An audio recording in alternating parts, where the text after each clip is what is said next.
Welcome back. It is, well, this is probably our first Christmas segment of the season. I think It's middle so, of yes. middle of October, and with us here is Jennifer Baker and Jerry Strobel, and they're here to talk about Operation Christmas Child. Welcome to the show, guys. One more time. Good. Good. Now, this is a project I know, Jerry, you've been involved with quite a long time, and yeah, probably 5-6 years now. Yeah. But Jennifer has been too. For probably equally long, probably longer. Not as long as you, but maybe. Were you put into get together before? Well, yeah, I had participated. For those that don't know, Operation Christmas Child is a project of Samaritan's Purse, which is operated by Franklin Graham, Billy Graham's son. It's one of the world's largest relief organizations, Samaritan's Purse. They do a lot of different projects besides Operation Christmas Child, but this is the project where you pack a shoebox and it goes to kids overseas that normally would not have Christmas or any kind of Christmas presents. And the beautiful thing about Operation Christmas Child is that everybody in the community can get involved. You know, we have people, of course, churches probably do the most of the boxes, but we have schools and we have civic groups, other people get involved, and a lot of individuals. We have a lot of individuals who just pick up a box and bring it into our collection center third week in November. I don't know if we've ever talked about this before. This is something you can do on an individual basis at home. It doesn't have to be the boxes. Exactly. And you've got examples here. Can someone sponsor a box and have someone else put it together? Yes, yes. Sure. And I do have a lot of people that don't have the time maybe to pack a box, but there's a $7 shipping charge that they want to be included, if possible, with each box. So what I've learned is some people will just give me the shipping charge, and then I can put it in someone else's box that can't afford the shipping charge. And the example, a lot of people are familiar with the red and green boxes that come from Samaritan's Purse, but any sturdy shoebox will work. This is like the kind you get like at Walmart. Don't get the thin ones from the dollar store because they're too brittle and they break when you stack several on top of them. Or Cato's saves shoe boxes for us. Oh, okay. We have a storehouse full of Cato boxes that we will be glad to share with people. So if you're having trouble very nice boxes. looking around for box, you've got plenty. Sure. Yes, or use your own Reebok boxes or New Balance, whatever sturdy box you have. And one place that people can go is First Community Bank. NBC Bank, that's the big bank across from the big Exxon station at Highway 5 North and 62. And Adrienne Blackwell is participating again this year. She has a display when you first walk in the bank on the foyer. I took 125 of these boxes up here, so they've got plenty to pass out. They've got the brochures with the boxes that tells about how to pack a box. What's really nice about that, not only can you pick your box up there, you can drop it off there. She's agreed to be a drop-off location, especially for individuals that are just packing a few. And if you have any leftover candy or toys or school supplies that you didn't pack, take them along and she will pack them in her boxes. Okay, so you can put hard candy in there. Hard candy and bubble gum. Okay. No chocolate, no liquids, no lotions, no Germex, no bubbles, nothing that would spill, nothing like that. No war toys, no flag insignia, leave out the camouflage. So there are no Harry Potter, no Pokemon. A lot of that's not outlined too well in there. Yeah. The best place would be to go just Google Operation Christmas Child. It takes you to the Samaritan's Purse. And that's another thing. If individuals want to pack a box, and my wife and I have done this, you just go to SamaritansPurse.org, and there's a place on the site to build a shoebox. And you can actually go and pick the items you want online. And just click a button and then use your credit card to pay for it, and the box is packed and shipped. They'll customize what your selections are. They'll show you the items, and you just pick. You don't even have to do a box or anything. One thing I learned last year that I really enjoyed doing, you can track your box. Yes. Yes, you can. And find out where it ends up. So that's kind of fun to see. And what they do on that is you go online again to the Operation Christmas Child website, and it's track your box, and you click on that. You pay online, and they email you the barcode. It's like this with a barcode, and when that gets to the processing center, all those are scanned and put in a bigger box that's also scanned. And my boxes last year went to Mexico. So they'll send you an email in January or so and tell you where your boxes went. I've had mine go to Madagascar, Lebanon, Benin, which I never even knew where that was, which it's in Africa, Niger. So it's like, well, that's pretty cool. I'm glad I put flip-flops in there and not a winter coat, you know. Yeah. And it talks in here, correct, about different age groups. If you, Yes. if they're broken out by age group. It's on your label, and you pick out 2 to 4, 5 to 9, or 10 to 14. We don't, the teenager boxes we have trouble getting enough of, and also I've noticed the 2 to 4.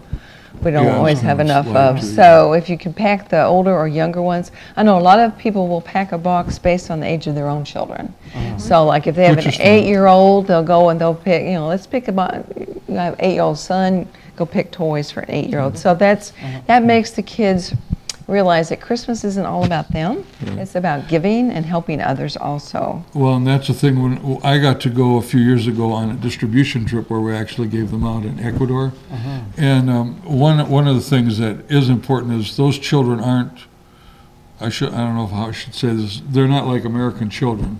And so if they get a shoebox and they're a teenager and they happen to get a 5 to 9 because that's all we had left to pass out, it's not like they're going to say, oh, well, you know, it's not a big problem, because they've got their brothers, their sisters. One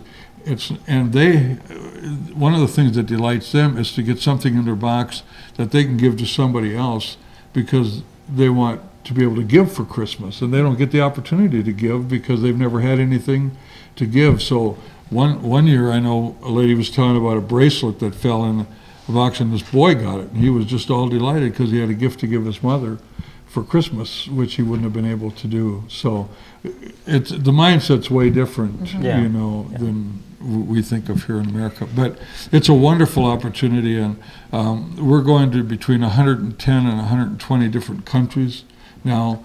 They want 8.6 million shoeboxes just from the United States alone this year. And that's what they're looking for. And worldwide, we have other countries that give, like Great Britain and Australia and so on. So they're looking at over 11 million boxes this year. Of the goal. And each shoebox comes with a little book about Jesus. So it's a gospel opportunity. And then the greatest journey is some of them get to follow up with a Bible study after they receive their shoeboxes. So it's a Christian-based organization, but even if you're not a Christian, you can pack a shoebox and help kids out that don't normally have Christmas. The collection week for this is November 16th through 23rd, and the drop-off locations is at Eastside Baptist Church, and this is especially for large churches or large organizations that have a lot of boxes. The best way to find the hours is on the Operation Christmas Child website.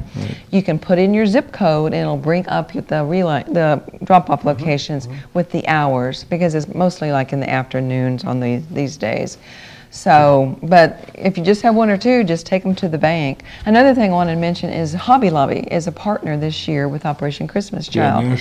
A national partner. And so when you walk in Hobby Lobby, there's displays, and throughout the store, there's suggestions on this would be good for your shoebox. Oh, that's good. So it's awesome to have them. So the neat thing there is people can actually go into the store, shop, fill their box right there, I mean, with the goods that they have. And I believe they have like the plastic ones out for you to fill. And what's nice about these sturdy plastic ones is that the kids can reuse this a lot longer, you know, and even carry water in it. I like to put cups in mine, or water jugs or bottles or something like that. Yeah, and I think the thing, if people think about it, not so much, you know, there's certain items, if you use your mind, obviously you know what you shouldn't pack. Things that are exposed to heat and pressure and all that kind of stuff. But the big things are school supplies and hygiene items, I think, would be the two. And toys are nice, but the hygiene items, a washcloth, bar soap. Yeah, kids they just don't have. Glue sticks, not the liquid. I go to the processing center, so I see what people put in the boxes that shouldn't go in. And when they get to the processing center, every box opened and examined, and anything inappropriate is taken out and substituted with something that is appropriate. And the things I saw pulled out the most last year were the glue, liquid glue, Germix, lotion, shampoos, I had one box we opened up, and the only thing in it was a big bottle of shampoo, a big bottle of hair conditioner, a big bottle of hand cream, and then when you pulled that out, there was nothing left in the box. So we have filler items that we fill, but they don't always have school supply filler items or hard candy filler items. So, just either go to the website and then get suggestions, or go to check Hobby it out. Lobby and maybe you'll get some ideas you there. get some good suggestions Great. there. And Ideas. when is the due date for the 16th through 23rd. So if you pick up a little brochure, it's here on the Third week in November. It's always the third week in November, like the week before Thanksgiving. And like I say, drop it off of NBC if you want to, or if you have a church organization, bring it by Eastside Baptist Church that And do week. it for the sheer fun of tracking that thing. It is. It is a cool thing. Find out where it goes. And our area, just so you know, our area is the 10 counties here in north central Arkansas. Our team is the north central Arkansas team. And so we're focusing now on Mountain Home when we're talking, but we do have relay centers in each one of the outlying counties. So that's why if you go on the website to the Central Arkansas team, you can see every county and where to take it in that county. And what is our goal? 10,000? Actually, this year it's 12,500. So it looks Boxes. like we did a little over 10,000 last year from our area alone, which is phenomenal. It's bigger every year, doesn't it? Oh, yeah. Oh, I yes. remember we It's a started, great it was project. 4,000 if we were lucky. And stuff, so. Yeah, It always gets bigger. That means it works. It does. That's why it's fun to do. Yep. it's fun. Thank you guys for being here. Thank Great you. information. I It's brought always you good to each see a you. box to pack, Yay. and there's a brochure Yes, thank you. inside. Good. Excellent. And I'll go online and find out I'll fill this up quick. Yep, and bring it to the bank, and there Yeah. you go. And she'll bring it over to us on the third week of November. It's easy. It's Thanks, fun. guys. Appreciate it. So. Up next, we'll be talking with Lucinda Blair and Brenda Allen about the National Business Women's Week. Stay with us.